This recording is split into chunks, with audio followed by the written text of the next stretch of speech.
I'm a member of About Face Veterans Against the War and serve the people of Akron.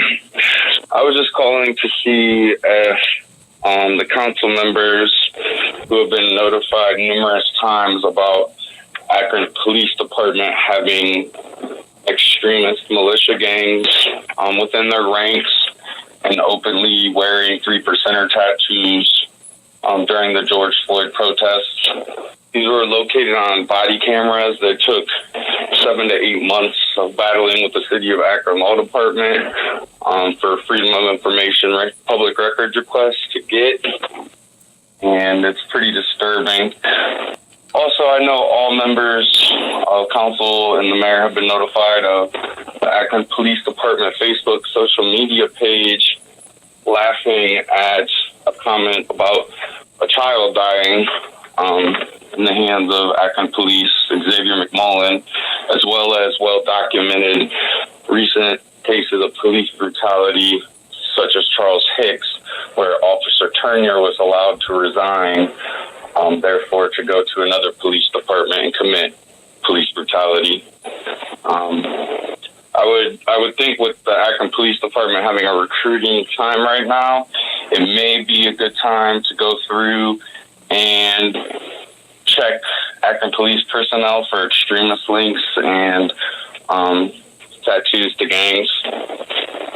But I don't know, Councilwoman Samples and Councilman Malik are the only two of all the members of council to have responded with their concerns. So I hope y'all have a great day. Bye. I'm calling in behalf of John and Tanya Wedlake, 1728 Sycamore Street, to express our concerns and ask for your utmost consideration when making your decision on the proposed amendment to allow for the rooftop sign on Firestone Boulevard. I would first like to say that we had every intention of presenting our concerns at the zoning meeting in April and the following council meeting last week, but due to a missed email by zoning, we were not included and were unable to participate.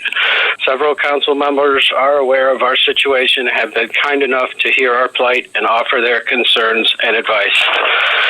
We are asking that you reconsider the proposed location of the sign and fully understand the significance the placement has on our family, our property value, and the ability to continue to live happily as we have at 1728 Sycamore Street since 1992. I am willing to bet my life that not one person driving by on the design or planning committee or anyone involved with the restoration of the sign will have their daily personal life affected by that sign's location on Building 1. An 11-foot tall, 90-foot long illuminated sign positioned at the closest possible proximity to our property will consume nearly every view and interfere with almost every facet of normal existence for us.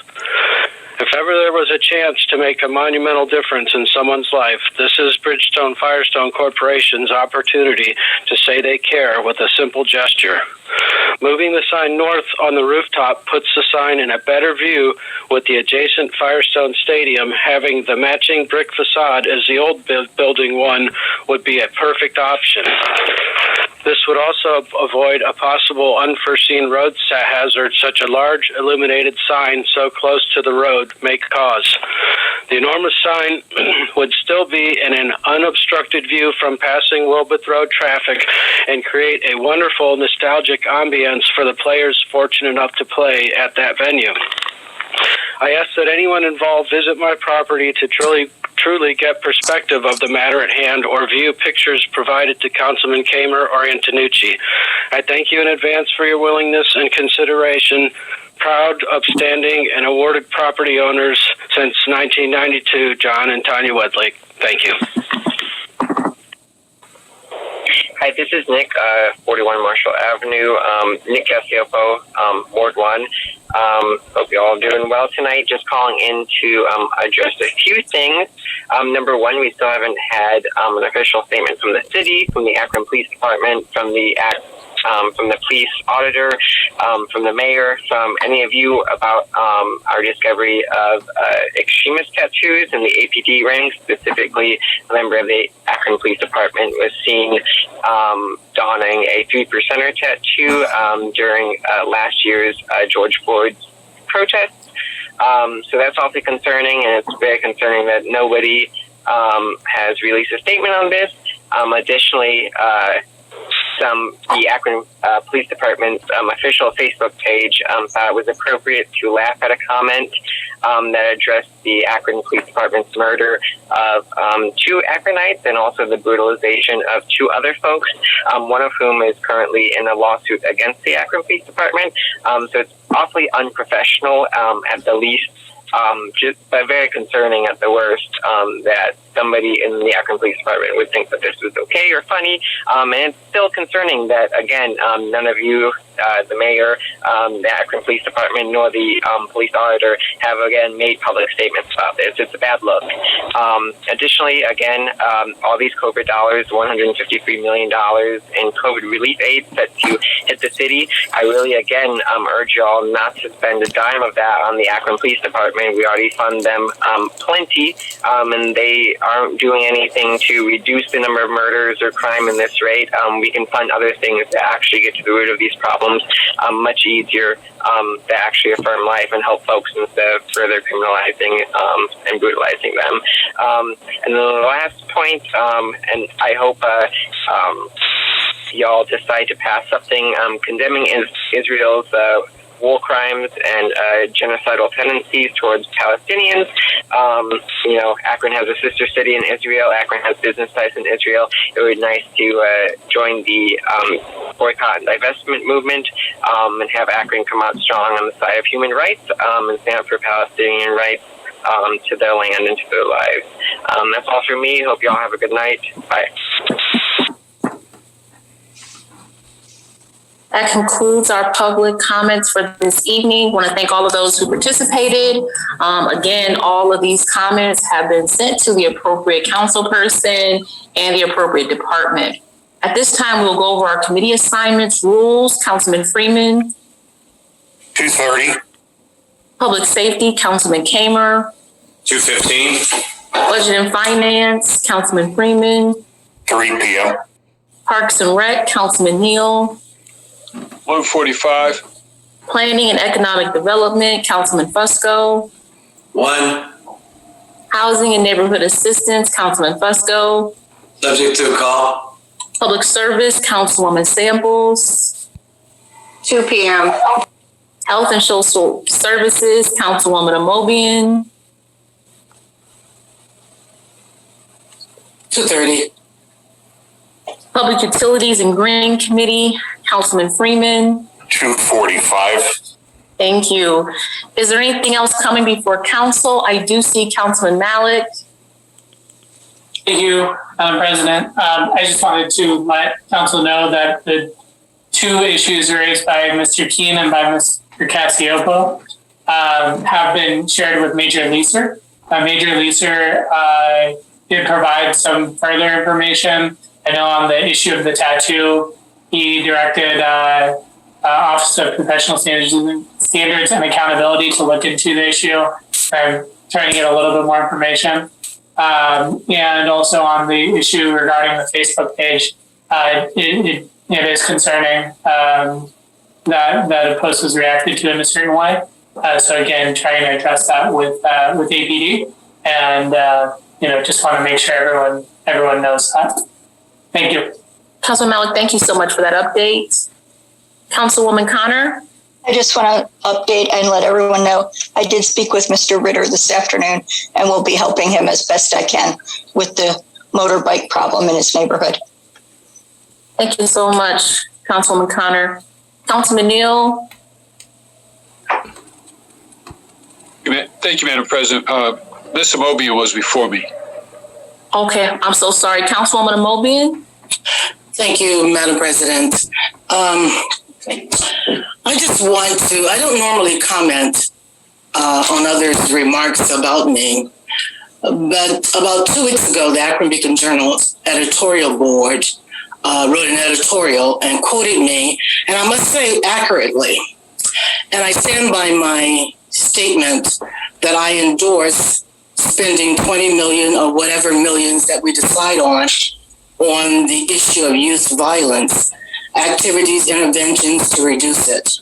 And what concerned me more than anything was that I never said that I wanted to spend $20 million on policing only.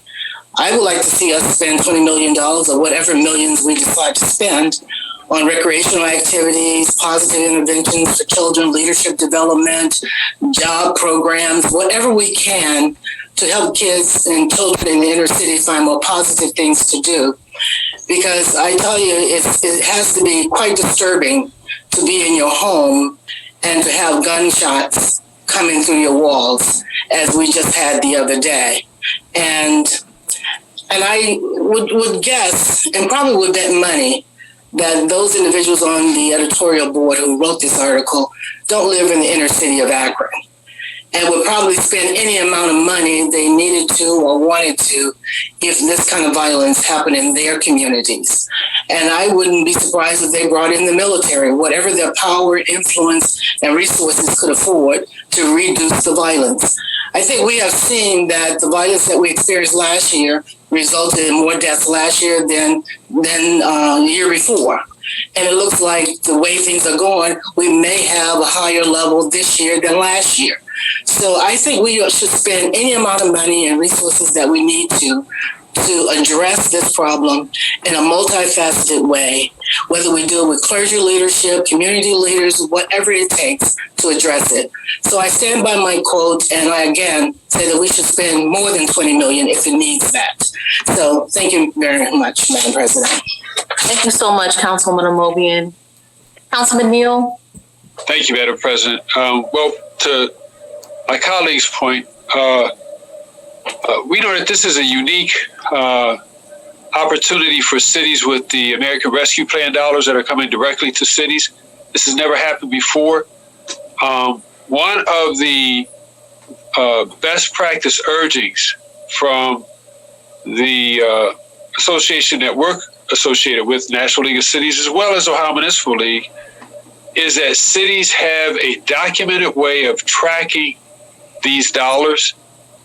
And so not just the youth intervention piece, but as a whole, it would do us well to, with these dollars hitting our community, if they haven't hit already, they'll be hitting in the next week, to put a process in place. I know this council has balked against putting the budget online. These are independent dollars that we need to be able to track and understand. To spend them is one thing, but to understand how we're investing them is another. And being able to track and monetize that investment. Not just say we spent $20 million on whatever we spend it on, or $2 million on whatever, and not be able to monetize it. So I would urge, I'm going to send some information to our budget finance chair of some tools that we can look at. That also being said, excuse my ignorance on the 3%. I'm going to do some research on it. I would like for that, if we could have that report to us by, I heard Councilman Mallett, but whatever information they have, I'd like to have that brought to us next week for council so they can be informed on that. Because it concerns me because, and this is where we have to get difference of opinions, the recruiting billboards that are up for our police department,